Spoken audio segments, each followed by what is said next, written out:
నమస్తే సార్. నమస్తే అండి. సార్ ఇది L2 ఎంపరర్ మూవీ వచ్చేసి వివాదాల్లో ఇరుక్కుంటుంది ఎందుకు? సో రీసెంట్గా మోహన్ లాల్ వచ్చేసి క్షమాపణలు కూడా చెప్పారు. అసలు ఏమైంది? ఆ విషయం ఏంటి?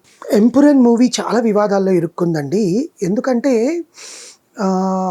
ఒక సీన్లో ఫస్ట్ ఓపెనింగే ఒక సీన్ ఉంటుంది. యాక్చువల్గా ఆ విలనిజంని చూపించే సీన్లో ప్రెగ్నెంట్ ఉమెన్ని ఇంటిమేట్ చేసే సీన్స్ అండ్ ఆ ముస్లిం సహోదరులందరినీ వాళ్ళు చంపేసే సీన్, అవన్నీ కూడా చాలా వివాదాలకి దారితీసింది. ఎందుకంటే గుజరాత్లో జరిగిన సిచ్యువేషన్స్, అవును, ఒరిస్సాలో జరిగిన సిచ్యువేషన్స్, ఇవన్నిటినీ ఆయన ఎక్కడో న్యూస్లో చూశారో, ఎక్కడో పృథ్వీరాజ్ సుకుమార్ అని మనకు తెలియదు. కానీ ముందే చెప్పుండాల్సింది యథార్థ సంఘటనలు దీంట్లో ఉన్నాయి అని ఒక్క ఇన్ఫర్మేషన్ ఇచ్చుంటే బాగుండేది.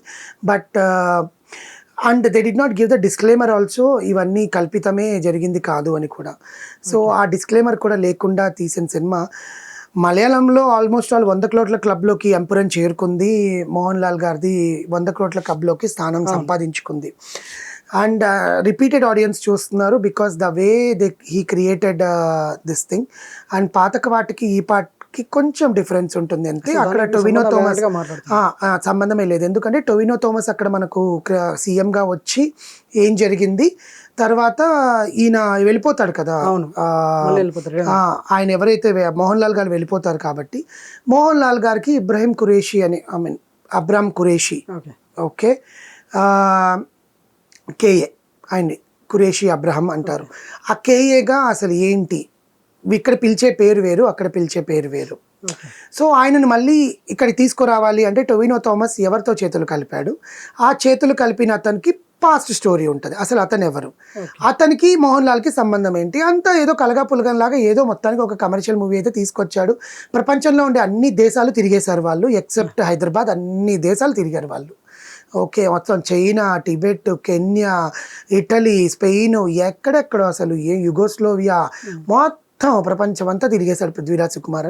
మేబీ ఆయన అంత డబ్బు ఖర్చు పెట్టిన దానికి, ప్రొడ్యూసర్ చేత అంత డబ్బు ఖర్చు పెట్టించిన దానికి ఆయన 100 crore బడ్జెట్లోకి అయితే వచ్చింది. దీని మీద చాలా వివాదాలు ఎందుకు తలెత్తుతున్నాయి, ఎందుకు మోహన్ లాల్ క్షమాపణ చెప్పే స్టేజ్ దాకా వచ్చింది అంటే, there are certain scenes which directly reflects ముసల్మాన్. ఓకే, సో అంటే అప్పట్లో నిజంగా అలాగే ఉండేదండి. ఇప్పుడు మనకు మొన్న తెలంగాణ స్టోరీ ఒకటి వచ్చింది, రజాకర్, తెలుసా? రజాకర్లో ఆ కమ్యూనిటీ వాళ్ళు మన బతుకమ్మల్ని రజాకర్లుగా చేసి, నైజాం ప్రభుత్వం రజాకర్లు మన బతుకమ్మలో బట్టలు ఇప్పేసి ఆడవాళ్ళ చేత బతుకమ్మ ఆడించిన సీన్ ఉంటుంది. అలా అప్పట్లో ఉండేది. మొన్న చావా సినిమాలో కూడా ఔరంగజేబు ఎలా సంభాజీ మహారాజ్ని కానీ శివాజీ మహారాజుని కానీ ఔరంగజేబు ఎలా అంతం చేశాడు, అవన్నీ కూడా చూపించారు. అలాగే నిజంగా యథార్థ సంఘటనలు జరిగిన ప్లేస్ని తీసుకొచ్చి వాళ్ళ దాంట్లో కమర్షియల్ ఎలిమెంట్స్కి జోడించి పెట్టడంలో కొన్ని ఫస్ట్ సీన్ అయితే చాలా వియర్డ్గా ఉంటుందండి. అండ్ ద వే హీ సీన్ని పిక్చరైజేషన్ చేయడం కూడా, ఆ అమ్మాయి ప్రెగ్నెంట్, అసలు ప్రెగ్నెంట్ లేడీ, బిడ్డ 9 నెలల కడుపు, ఇంకొక 10 రోజుల్లో ఆమె డెలివరీ ఇచ్చేది. ఆ అమ్మాయిని ఆయన అక్కడ నిలబడి ప్యాంట్ ఇప్పేసి చేయడము, అండ్ లాస్ట్లో వాడికి కూడా అలా చేశారని చెప్పి వాడిది కట్ చేసి అక్కడ నిలబెట్టడము.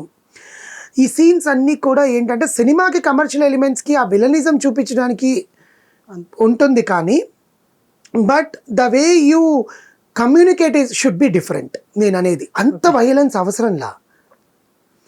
ఒక విలనిజం చూపించడానికి ప్రెగ్నెంట్ అమ్మాయిని కూడా వదలలేదు, చిన్న బిడ్డని కూడా వదలలేదు, ముసలామిని కూడా వదలలేదు, 6 ఏళ్ల నుంచి 60 ఏళ్ళ వరకు ఎవరిని వదలలేదు. వాడి పంతం కోసం వాడంత నీచుడు అని చూపించడానికి నువ్వు ఇంకేమైనా వాడుకో ఉండొచ్చు అని చాలామంది మాట్లాడుతున్నారు నెటిజన్లు.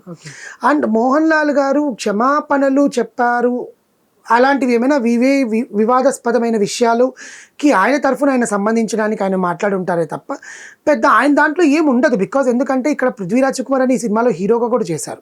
He also acted. And third part కూడా వస్తుంది, ఎంపురన్ 3. అబ్రహం ఖురేషి ఎవరు, అసలు ఎక్కడ స్టార్ట్ అయింది? మోహన్ లాల్ గారు అబ్బాయి నటిస్తున్నారు, ప్రణవ్ మోహన్ లాల్. మన దర్శన సాంగ్ ఉంటుంది కదా, అతను అనమాట ప్రణవ్ మోహన్ లాల్ గారి కొడుకు.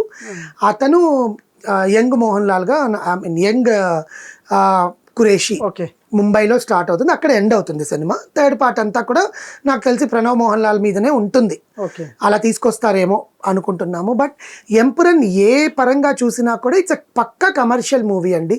దాని వివాదాల్లోకి లాగద్దు. ఆయనకి ఆ గవర్నమెంట్కి లేకపోతే ఆ ప్రజలకి ఆయన ఏదో కిరాతకంగా చూపించాడని అనుకోవాల్సిన పని కూడా లేదు. Thank you. Thank you.